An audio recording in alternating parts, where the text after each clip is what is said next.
The night my son Owen came home with his heritage project assignment, he spread the papers across the kitchen table like a surgeon laying out tools. Fourth grade. Each student was supposed to document a local craft or trade, something still done by hand in our county, and present it to the school board in March. Owen had chosen my shop without asking me. He'd already written my name at the top of the form in his careful, lopsided printing. Calvin Merritt, Merritt Furniture Restoration, founded 2016. I looked at the form for a long moment, then I signed it. What Owen didn't know, what I hadn't told him, because a 10-year-old boy doesn't need to carry a grown man's history, was that one of the 5 people sitting on that school board was his mother's older sister, Nina Ashford, who had not spoken a word to me in 8 years, who had stood at Rachel's graveside in November of 2017 and looked through me like I was a pane of dirty glass. I told myself it would be fine. I told myself Nina was a professional. I told myself that whatever she thought of me, she wouldn't let it show in front of a room full of 4th graders.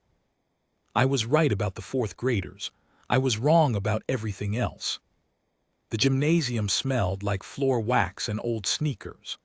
Owen sat in the front row with his classmates, bouncing one knee, holding the poster board he'd lettered himself. I stood at the back and watched the presentations before ours, a girl who made hand-dipped candles, a boy whose grandfather built dulcimers, and I kept my eyes on the board members the way you do when you're bracing for weather. Nina was on the far right. She wore a charcoal blazer. Her hair was shorter than I remembered. She hadn't changed the set of her jaw, though, that I recognized. Rachel used to say Nina was born making up her mind. When Owen's name was called, he walked to the front and did what we'd practiced. He talked about the difference between veneer and solid wood. He explained what a cabinet scraper does. He held up a before and after photo of a writing desk I'd restored last winter, black with water damage when it came in, warm chestnut when it left. The room was quiet in the way rooms get when children say true things about the work of their hands. At the end, one of the board members asked Owen how long his dad had been doing this. Owen said, "He started when I was 2.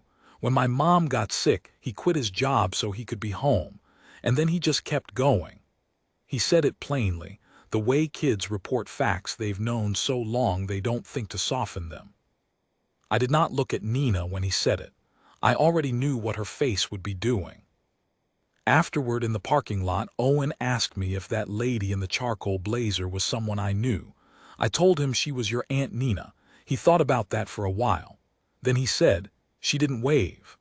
I told him some people take time. He said okay and climbed into the truck and started looking at his poster board again. I drove home with the windows down and the radio off. The Heritage Project required a site visit. That was in the paperwork Owen's teacher sent home. A board member would observe the craft in its natural setting before final scoring. I assumed they'd send someone else. I was wrong about that too. She came on a Saturday, which surprised me. I thought she'd send the visit on a weekday so Owen wouldn't be home. Instead, she pulled into the gravel drive at 9 in the morning, and Owen was in the yard throwing a tennis ball against the side wall of the workshop when she stepped out of her car. He looked at her. She looked at him. Whatever Nina was expecting, I don't think it was a 10-year-old boy with sawdust in his hair and a worn-out tennis ball looking at her with Rachel's eyes. She said, "You must be Owen." Her voice came out a half-step softer than she'd planned, I think. He said, "You're the lady who didn't wave." I put my hand on his shoulder and guided him gently inside. I gave Nina the same walkthrough I'd give anyone. This is where the pieces come in. These are the stripping tanks. The solvents are locked. This is the finishing room. The ventilation has to be right or the varnish clouds. This is the tool wall. Owen knows every tool by name. I made it a game when he was small. She listened and took notes on a small pad, her pen moving in the careful way it does when a person is trying to stay professional. I noticed she kept stopping at things. The drawings Owen had tacked to the pegboard, his sketches of joints and dovetails, imitations of my technical guides. The framed photo on the shelf above the workbench. Rachel in a yellow shirt, laughing at something off camera, the summer before she was diagnosed. Nina stood in front of that photo for a long time. I gave her space. I went to make coffee.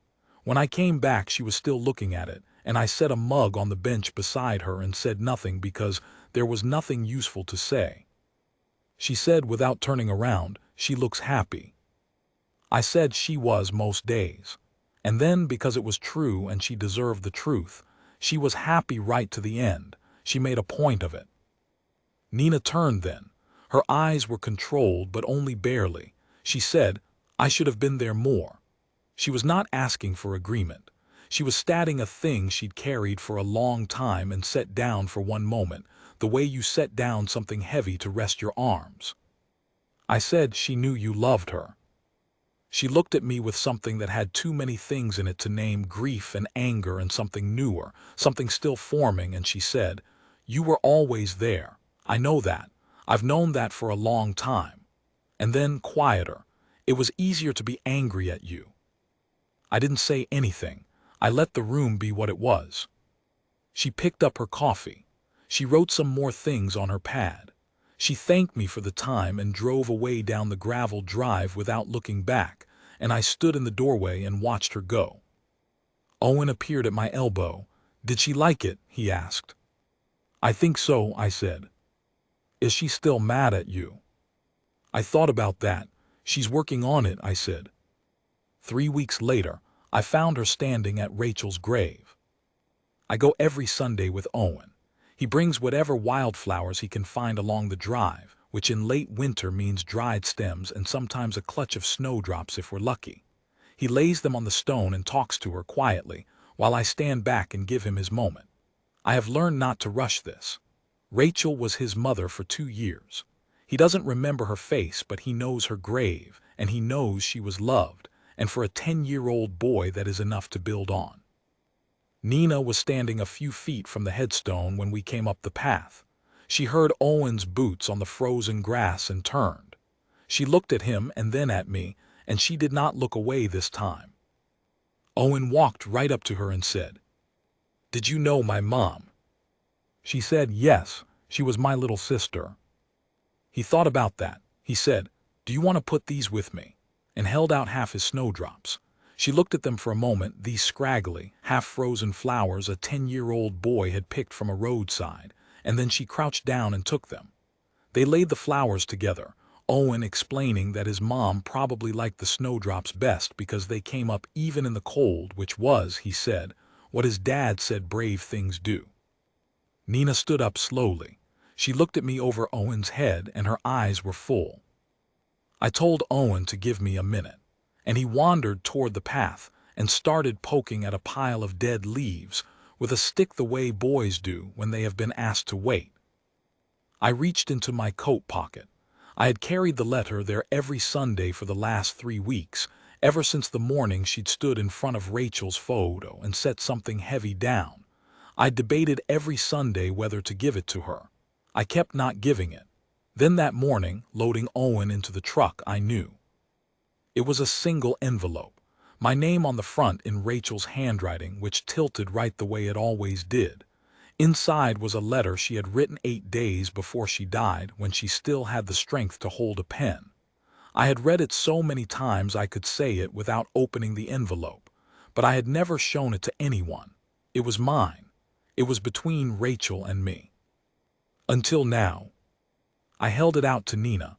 I said, "She wrote this the week before. She meant for you to know what's in it. I should have given it to you a long time ago. I was holding on to it too tight." Nina looked at the envelope like it might dissolve. She took it carefully, the way you take something irreplaceable, and she said, "Can I?" And I said, "Yes, take your time." I walked down the path to where Owen was and crouched beside him, and we looked at whatever he'd found in the leaves. I did not watch her read.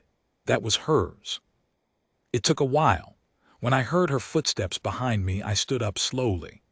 Owen looked at her, looked at me, and with the clean instinct of a 10-year-old boy who has been watching adults grieve his whole life, He wandered off a little further.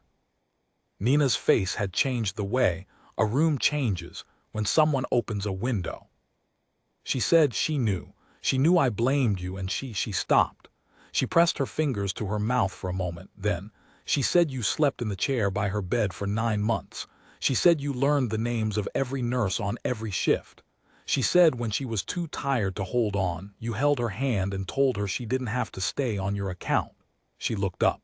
Is that true? I said it was. She said you were the steadiest thing she ever had. She folded the letter along its creases, and her hands were not steady at all.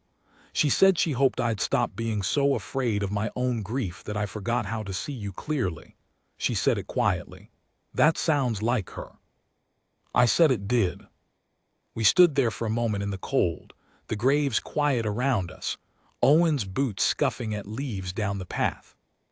Nina said, I'm sorry, Cal. I've been sorry for a while. I just didn't know how to get from sorry to saying it. She looked at the letter in her hands. She always was braver than me.